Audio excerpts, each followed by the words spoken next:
102 സങ്കീർത്തനം 27 വചനം. നീയോ അനന്യനാകുന്നു, നിന്റെ സംവത്സരങ്ങൾ അവസാനിക്കുകയുമില്ല.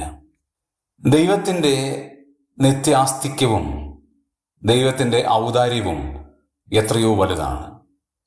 ദൈവത്തിന് ആദ്യവും അന്ത്യവുമില്ല. അനന്യനായ ദൈവമാണ് നമ്മുടെ ദൈവം.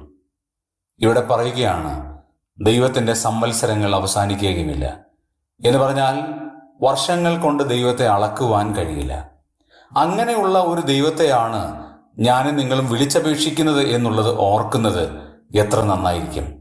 പലപ്പോഴും നമ്മുടെ ജീവിതത്തിൻ്റെ വ്യത്യസ്തമായ സാഹചര്യങ്ങളിൽ നിരാശയും നെടുവീർപ്പും വരാൻ സാധ്യതയുണ്ട്. എന്നാൽ നമ്മുടെ ദൈവത്തിൻ്റെ അനന്തമായ സാധ്യതകൾ നമ്മൾ കണ്ടാൽ നമ്മൾ പിന്നീട് നിരാശയിലേക്ക് പോകേണ്ട ആവശ്യകതയില്ല. കാരണം അനന്യനായ ദൈവം, സംവത്സരങ്ങൾ അവസാനിക്കാത്തൊരു ദൈവമാണ്. എൻ്റെ ദൈവം എന്ന് ആത്മാർത്ഥമായി പറയുമ്പോൾ നമ്മുടെ ജീവിതത്തിൽ പ്രത്യാശയും പ്രതീക്ഷയും വഴി തുറക്കുന്നു എന്ന് കാണാൻ കഴിയും. അങ്ങനെയുള്ള ഒരു ജീവിതം നയിപ്പാൻ സർവശക്തനായ ദൈവം നമ്മിൽ നിന്ന് ആഗ്രഹിക്കുന്നു. അതിനായി നമ്മെ തന്നെ ദൈവവരങ്ങളിൽ സമർപ്പിക്കാം.